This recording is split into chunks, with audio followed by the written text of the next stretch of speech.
नमस्कार. आज मी तुमच्यापुढे पती पत्नीमधील भांडण, एक हृदयस्पर्शी कथा आणि जाणून घ्या कोणत्या कारणांमुळे पती पत्नीमध्ये मतभेद होतात. तुम्ही कधी ना कधी लोकांना असे म्हणताना ऐकले असेल की जिथे प्रेम असते तिथे भांडणही होतात. दोन व्यक्तीमधील भांडण समजावून सांगण्यासाठी ही ओळ पुरेशी आहे. प्रत्येकाला आपल्या जोडीदारासोबत आनंदी राहायचे असते, पण तरीही कोणत्या ना कोणत्या मुद्द्यावरून भांडणे होतात.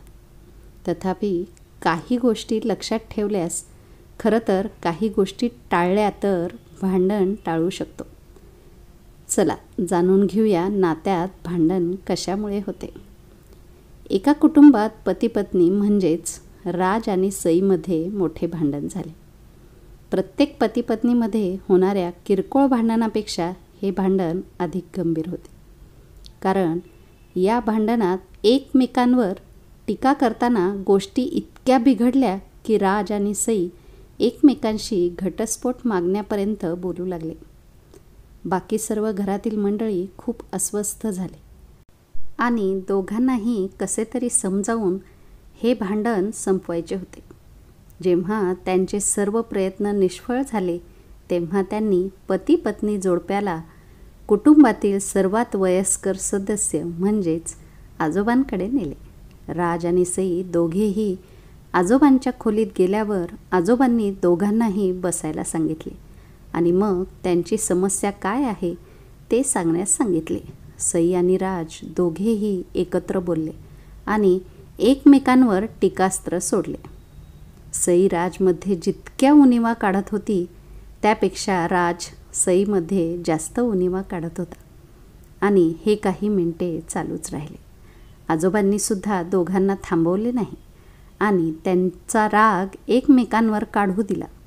शेवटी जेव्हा दोघेही एकमेकांबद्दल वाईट बोलून कंटाळले आणि शांत झाले तेव्हा आजोबांनी दोघांनाही एकमेकांबद्दल काही चांगल्या गोष्टी सांगण्यास सांगितले. चांगल्या गोष्टी सांगायची वेळ आली तेव्हा राज आणि सई दोघेही पूर्णपणे शांत झाले. कदाचित त्यांना रागाच्या भरात काही आठवत नव्हते किंवा रागामुळे त्यांना एकमेकांचे चांगले गुण सांगायचे नसावेत हे आजोबांच्याही लक्षात आले. थोडा वेळ कोणी काही बोलले नाही. तेव्हा आजोबा म्हणाले, ठीक आहे, हा पेपर आणि पेन घ्या आणि त्यावर एकमेकांचे चांगले गुण लिहा. राज आणि सई दोघेही पेपर आणि पेन घेऊन एकमेकांपासून दूर बसले.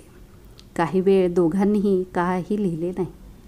मग राजने पेपरवर काहीतरी लिहायला सुरुवात केली. त्याला पाहून सईसुद्धा तिच्या पेपरवर लिहू लागली. दोघंही एकमेकांशी स्पर्धा करत असल्यासारखे वाटत होते. दोघांनी बराच वेळ पेपरवर लिहिलं आणि जेव्हा पेपर भरला की लिहिलेला पेपर घेऊन ते दोघेही आजोबांकडे द्यायला गेले. आजोबांनी दोघांचे पेपर स्वीकारण्यास नकार दिला आणि एकमेकांना पेपर द्या आणि आता एकमेकांचे पेपर वाचून दाखवा असे सांगितले. राजने आपला पेपर सईला दिला आणि सईने तिचा पेपर राजला दिला. ते एकमेकांचे पेपर वाचू लागले. काही वेळाने राज आणि सई दोघांच्याही डोळ्यात पाणी आले. पेपरमध्ये स्वतःबद्दल लिहिलेल्या चांगल्या गोष्टी वाचून सई ढसाढसा रडू लागली. सईला रडताना पाहून राज तिला शांत करण्यासाठी धावला आणि माफी मागून तिचे सांत्वन करू लागला. सईनेही राजची माफी मागितली आणि कधी भांडण झालेच नाही असे वातावरण झाले. म्हणूनच मित्रांनो, घरात मोठी मंडळी असणं गरजेचं आहे. तर मित्रांनो, जगातील प्रत्येक व्यक्तीमध्ये गुण आणि दोष असतात. मग एकमेकांमधील दोष काढत आपले आयुष्य नरकात बदलायचे की चांगले गुण पाहून आपले जीवन स्वर्गात बदलायचे हे आपल्यावर अवलंबून आहे. चला तर मग आता बघूयात भांडण कोणत्या कारणांमुळे होतात. तर मित्रांनो, पती पत्नीचे नाते हे 7 जन्माच्या गाठी मानले जाते. पण लग्नानंतर काही वर्षातच ते नाते का संपुष्टात येते किंवा भांडणाला का सुरुवात होते. आजच्या धावपळीच्या जीवनात अशा प्रकारच्या समस्या अधिक प्रमाणात घडत आहेत. मग ते अरेंज मॅरेज असो व लव्ह मॅरेज. गोड स्वप्ने दाखवून ही जोडपी अगदी सहज लग्न करतात. पण जेव्हा ते जगण्याची वेळ येते तेव्हा ते या नात्याला ओझं मानू लागतात. कारण अगदीच छोट्या छोट्या गोष्टीवरून भांडण होते. आणि त्यातल्या त्यात जर ते सुरुवातीच्या काळात दोघंच कुटुंबापासून वेगळे राहत असले तर मग बघायलाच नको. कारण दोघेही नोकरीला जाणार, दोघांनाही जिम्मेदारीने काम करायची सवय नसते आणि मुलीला देखील माहेरी सगळे घरातील कामं करून ऑफिसला जायची सवय नसते.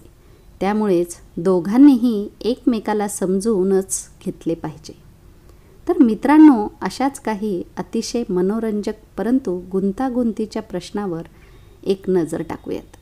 पहिला प्रश्न, नवरा बायको एकमेकांशी भांडण का करतात? खरे तर लग्नानंतर दोघांचे नाते बिघडते जेव्हा दोघेही एकमेकांना काहीतरी टोमणे मारायला लागतात, जे अनेकदा पती पत्नीच्या भांडणाचे कारण बनते. आणखी काही गोष्टी आहेत ज्यामुळे पती पत्नीमध्ये भांडण होतात. आज अशी काही कारणे सांगणार आहोत जी पती पत्नीमधील मतभेदाचे कारण बनतात. एक प्रकारे भांडणाची ही कारणे जाणून घेणे तुमचे नाते मजबूत ठेवण्यासाठी चांगले असू शकते. पती पत्नीमधील नाते हे प्रेम आणि संघर्षाचे नाते आहे, ज्यामध्ये दोघेही एकमेकांवर इतके प्रेम करतात की त्यांच्यातील वाद आणि लहान मारामारीचाही त्यांच्या नात्यावर परिणाम होत नाही. पती पत्नीमधील भांडणे बहुतेक निरोगी असतात आणि ते स्वतःहून सहजपणे सोडवतात. मात्र कोणत्याही मुद्द्यावरून त्यांच्यात खोलवर वाद झाला तर परिस्थिती गंभीर बनते. मग ते काही वेळा त्या समस्याचे निराकरण करण्यात अपयशी ठरतात. चला तर मग जाणून घेऊया पती पत्नीमध्ये भांडणाची कारणे काय आहेत. पती पत्नीमध्ये भांडण होण्यामागे अनेक कारणे असतात. त्यातील काही प्रमुख कारण खालीलप्रमाणे आहेत. नंबर 1, सरप्राईज देणे थांबवा. असे अनेकदा घडते की लग्नानंतरच्या सुरुवातीच्या काळात पती पत्नी अनेकदा एकमेकांना केव्हाही म्हणजे दररोज काही ना काही सरप्राईज देत असतात. पण लग्नाच्या काही काळानंतर ते एकमेकांना सरप्राईज देणे बंद करतात, कारण हळूहळू कामाचा व्याप वाढत जातो. कधीकधी अशा परिस्थितीत विशेषतः स्त्रियांना असे वाटते की त्यांचा जोडीदार बदलला आहे, ज्याच्यामुळे पती पत्नीमध्ये भांडण होतात. नंबर 2, रजा न घेण्याची कारणे. बायका अनेकदा तक्रार करतात की त्यांचे पती त्यांच्यासाठी कधीही ऑफिसमधून सुट्टी घेत नाहीत. तुमचा विश्वास बसणार नाही, पण हे खरे आहे की कधीकधी हीच छोटीशी गोष्ट पती पत्नीमधील कलहाचे कारण बनते.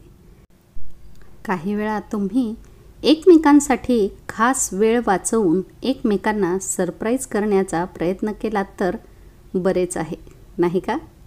नंबर 3, रोमांस कमी होणे. लग्नानंतर काही दिवसांनी किंवा पती पत्नी आईवडील झाल्यावर त्यांच्यातील रोमांस कमी होतो किंवा संपतो हे उघड आहे. पण यावरून त्यांच्यात भांडणही होतात. नात्यात समान प्रेम नसणे हे कधीकधी पती पत्नीमधील मतभेदाचे कारण असते. अशा प्रकारची समस्या अनेकदा काही टेन्शनमुळे उद्भवते. म्हणूनच एकमेकांसोबत क्वालिटी टाईम जगण्याचा प्रयत्न करा. एकमेकांच्या भावनांचा विचार करा. किमान हलक्या प्रणयाला वाव ठेवा. नंबर 4, मित्रांना जास्त वेळ देणे. सुट्टीनंतर मित्रांसोबत मस्ती करणं योग्य आहे, पण बायकोला वेळ न देणं चुकीचं आहे. कुटुंबासोबत क्वालिटी टाईम न घालवण्याने पती पत्नीमधील प्रेम कमी होते. सुट्टीच्या दिवशी किंवा जेव्हा वेळ मिळेल तेव्हा ते करणे चांगले. एकमेकांना वेळ देण्याचा प्रयत्न करा, जेणेकरून पती पत्नीचे नाते अधिक घट्ट होऊ शकेल. पती पत्नीचे नाते हे मुलांसारखे असते. त्यांना जास्त काही लागत नाही, तर फक्त एकमेकांचा आधार हवा आहे. नंबर 5, वस्तू योग्य ठिकाणी न ठेवणे. स्त्रिया घराच्या स्वच्छतेची खूप काळजी घेतात आणि त्यांच्या जोडीदाराकडून किमान त्यांच्या वस्तू योग्य ठिकाणी ठेवाव्यात अशी अपेक्षा करतात. किंवा कधीकधी पुरुष कडक शिस्तीचे असतात. जेव्हा ते होत नाही तेव्हा कधीकधी दोघांमध्ये भांडण होते. अशावेळी उत्तम समन्वय आणि समज आवश्यक असते. अशावेळी एकमेकांशी वाद घालण्याऐवजी एकमेकांना मदत करा, जेणेकरून तुम्हा दोघांचाही अशा किरकोळ कामातून वेळही वाचेल आणि यामुळे पतीपत्नीमधील प्रेमही वाढेल. नंबर 6, दररोज समान डिश. पुरुषांना रोज एकच पदार्थ खायला आवडत नाही, पण महिलांना रोज नवीन काय बनवायचे हा मात्र प्रश्न नक्कीच पडतो. ही समस्या पतीपत्नीमधील भांडणाचे कारणही बनते. परस्पर समंजसपणाने एकमेकांच्या आवडीनिवडी जपणे चांगले. पतीपत्नीमधील प्रेम वाढवण्यासाठी यापेक्षा चांगला उपाय नाही. नंबर 7, अहंकाराची म्हणजेच इगो समस्या येते. पतीपत्नीच्या भांडणामागील सर्वात महत्त्वाचे कारण म्हणजे त्यांचा अहंकार. कारण इगोमध्ये आला की माणूस कोणत्याही थराला जाऊन भांडण करू शकतो. पण समायोजन, तडजोड आणि त्याग हे काही अर्थपूर्ण शब्द आहेत जे लग्नानंतर पतीपत्नीमधील भांडणांपासून वाचवू शकतात. असं असलं तरी लग्नात अडकलेली 2 माणसं वेगवेगळ्या कुटुंबातून आणि राहणीमानातली वेगळी असतात. म्हणूनच त्यांच्याबरोबर प्रेम, काळजी आणि समजूतदारपणे जगणे खूप महत्त्वाचे आहे.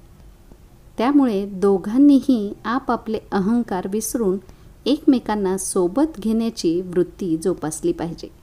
यामुळे पती-पत्नीचे आयुष्य चांगले होते. नंबर 8, शंका घेण्याची सवय असणे. पती-पत्नीच्या नात्यात विश्वासाला खूप महत्त्व आहे. संशय, विश्वासघात या शब्दांमुळे पती-पत्नीमध्ये भांडण होतात.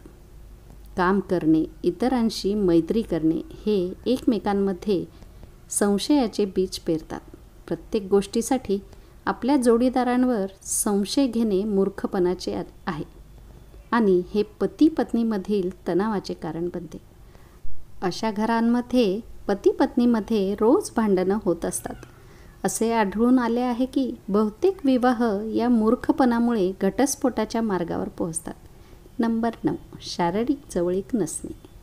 आजही अशी अनेक जोडपी आहेत जी प्रेम, भावना, आसक्ती आणि जिव्हाळ्याच्या नात्याबद्दल खूप बोलतात, पण त्यांच्या जोडीदारासोबतची त्यांची शारीरिक जवळीक मंदपणे भरलेली असते.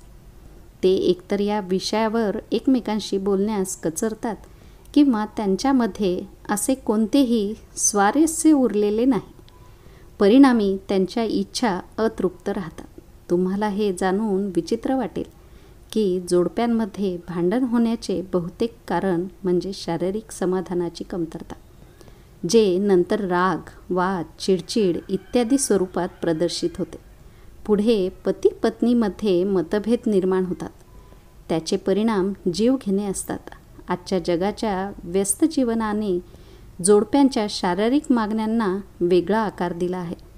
प्रत्येक जोडीदाराला त्यांच्या जोडीदारासोबत चांगले घनिष्ठ नातेसंबंध टिकवून ठेवण्याची अपेक्षा असते, कारण सामान्य समस्यांमध्ये पाठिंबा आणि काळजी घेते. ही शारीरिक जवळीक दोघांच्या नात्याला एक खास पातळीवर घेऊन जाते. मात्र त्यांच्यातील जिव्हाळ्याचे नाते चांगले नसेल तर त्याचा परिणाम त्यांच्या वैयक्तिक आयुष्यावरही होऊ लागतो. पण दोघांमधील वाद, भांडण बाजूला सारून दोघांमधील संबंध चांगला टिकवून ठेवावा, कारण ह्याच एका कारणामुळेच कित्येक जोडप्यांचे भांडण दिवसेंदिवस संपत नाही आणि वाद खूप विकोपाला जातात. नंबर 10, मुलांचे संगोपन. मुलांचे संगोपन करणे ही एक प्रत्येक पालकांची मुख्य चिंता असते. विवाहित जोडप्यांसाठी मुले बंधन आहेत. सहसा मुलांचे संगोपन करण्याच्या पद्धतीबद्दल जोडप्यांमध्ये बरेच वाद होतात. पालकांचे युक्तिवाद त्यांच्या मुलांमधील मूल्ये, नैतिकता, शिस्त यांच्याशी संबंधित असतात. काही वेळा पती-पत्नी मुलांप्रती जबाबदार नसल्यामुळे वाद वाढतात. नंबर 11, मागील संबंध. प्रत्येकाच्या आयुष्यात एक भूतकाळ असतो ज्यातून लोक बाहेर येण्याचा प्रयत्न करतात. अशी अनेक उदाहरणे आहेत जिथे पती पत्नी वेगळ्या मुद्द्यावरून भांडण सुरू करतात, पण शेवटी एकमेकांचा भूतकाळ मध्येच ओढतात. नातेसंबंधामध्ये भूतकाळ ओढून नेण्याच्या या प्रवृत्तीमुळे वैवाहिक जीवनाचा वर्तमान आणि भविष्य त्रासदायक ठरतो आणि पती पत्नीमध्ये भांडण होतात. नंबर 12, इतरांशी तुलना करणे. अनेकदा असे दिसून येते की जेव्हा कोणत्याही मुद्द्यावरून वाद होतात तेव्हा जोडपे आपल्या जोडीदाराची इतरांशी तुलना करू लागतात. होय, अशा प्रकारची तुलना तुमच्या जोडीदाराला आतून तोडून टाकते आणि ते पती पत्नीमधील भांडणाचे प्रमुख कारण बनू शकते. अशा प्रकारची तुलनात्मक वृत्ती टाळलेलीच बरी. तर मित्रांनो, जगात क्वचितच असे कोणतेही नाते असेल जे भांडण किंवा वादाविना चालते. काही मारामारी थोडी वाढतात आणि लोक वेगळेच होतात. असो, नवरा बायकोमधील भांडणे इतकी रंजक असतात की थोड्याच वेळात त्यांच्यात गंमत पाहायला मिळते. मित्रांनो, परीकथा हे जीवनाचे सत्य नाही. कोणत्याही नात्यात केवळ रोमॅन्टिक क्षण असू शकत नाहीत, परंतु याचा अर्थ असा नाही की तुमचे संपूर्ण आयुष्य केवळ वाईट काळातच व्यतीत होईल. सांसारिक गोष्टीबद्दल बोलताना आपण असे म्हणू शकतो की भांडण होणे ही निमित्ते आहेत ज्यामुळे आपले नाते अधिक घट्ट होते. माणसाला प्रत्येक नात्याच्या मर्यादा माहीत असाव्यात. गोष्टी योग्य करण्यासाठी केव्हा आणि काय करावे हे पती पत्नी दोघांनीही जाणून घेतले पाहिजे. पती पत्नीमधील भांडणाची कारणे या लेखात स्पष्ट केली आहेत. ते नक्कीच लहान वाटतात, पण ते पती पत्नीचे नातेही हळूहळू नष्ट करू शकतात. तुमच्या जीवनसाथीशी बोलून तुमच्या समस्या सोडवण्याचा प्रयत्न करा. समस्या असल्यास त्या समस्या शोधा, पण ते मोठे करू नका. कधीकधी समस्या खूप लहान असतात, परंतु ते हाताळण्याची आपली पद्धत सर्व काही गोंधळात टाकते आणि कोणत्याही विशिष्ट कारणाशिवाय आपण एकमेकांशी भांडण करतो. परिणामी कधीकधी यासाठी नुकसान सहन करावे लागते आणि मग पश्चातापाची वेळ येते. तर मित्रांनो, तुम्हाला ही कथा आणि माहिती कशी वाटली ते नक्कीच सांगा आणि हो, लाईक आणि शेअर करायला विसरू नका. RD स्टोरीजला सबस्क्राईब करा. पुन्हा भेटूयात उद्याच्या गोष्टीमध्ये.